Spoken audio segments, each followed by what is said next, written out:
Merci, Monsieur le Président.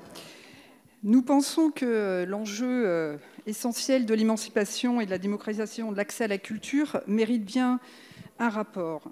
Par comparaison, avant de toucher le moindre centime d'euro, je dis bien le moindre centime d'euro, mes collègues sont témoins, le Centre national de la musique a quant à lui fait de son côté l'objet de 2 missions et de 2 rapports complets.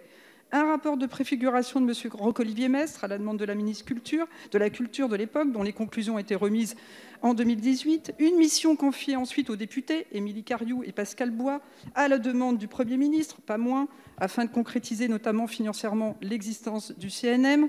Une mission confiée à Catherine Ruggieri, afin de déterminer l'architecture des dispositifs d'aide.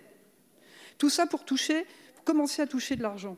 Concernant le pass culture, depuis 2018, si on prend effectivement le PLF 2021, c'est 70 millions d'euros qui ont été affectés au pass culture et il n'y a aucun rapport, aucune mission. Donc nous souhaitons effectivement, pour être sûr au regard des sommes engagées et des objectifs visés, le rapport est essentiel, même si, Madame la Ministre, vous avez bien noté que vous avez fait des propositions d'amélioration et d'optimisation, et nous espérons bien sûr qu'elles seront prises en compte, parce que ça ne pourra aller que dans le bon sens, mais ça n'exonère pas de revenir vers nous avec un rapport complet pour qu'on puisse tous, justement, aller dans le même sens si les objectifs sont bien atteints. Merci, Madame la rapporteure.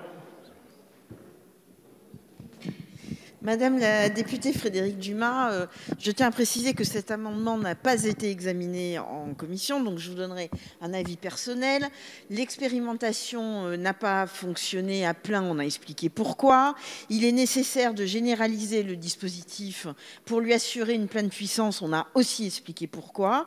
Nous n'avons pas, à mon sens, suffisamment de recul pour rédiger un rapport, donc je donnerai un avis défavorable et vous proposerai de faire cette proposition dans 2 ans. Madame la ministre. Avis défavorable. Madame la ministre, sur cette demande de rapport.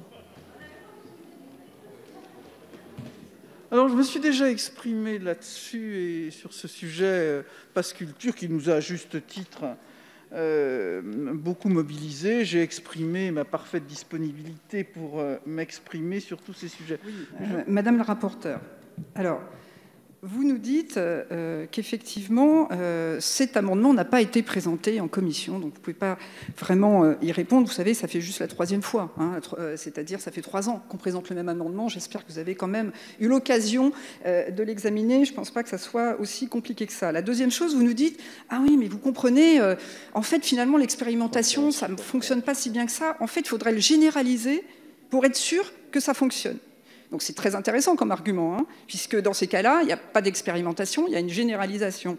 Et vous nous dites, avec une grande magnanimité, mais vous aurez tout ça dans 2 ans. Mais vous savez quand même que c'est ce que qu'ont répondu chaque ministre de la Culture depuis le début de la mandature. Hein. À chaque fois, on nous disait « c'est trop tôt, on va vous dire l'année prochaine ». Voilà. Donc là, vous nous dites carrément dans 2 ans, et puis une fois qu'on aura généralisé, puisque ça veut dire l'aveu de l'échec d'une expérimentation, si vous avez besoin de généraliser pour savoir si ça fonctionne.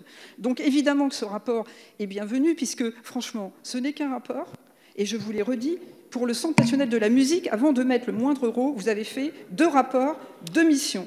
Donc l'enjeu est suffisamment important pour que vous acceptiez ce rapport, sinon c'est l'aveu, effectivement, du fait que vous ne souhaitez pas nous donner les bonnes informations. Je vous remercie.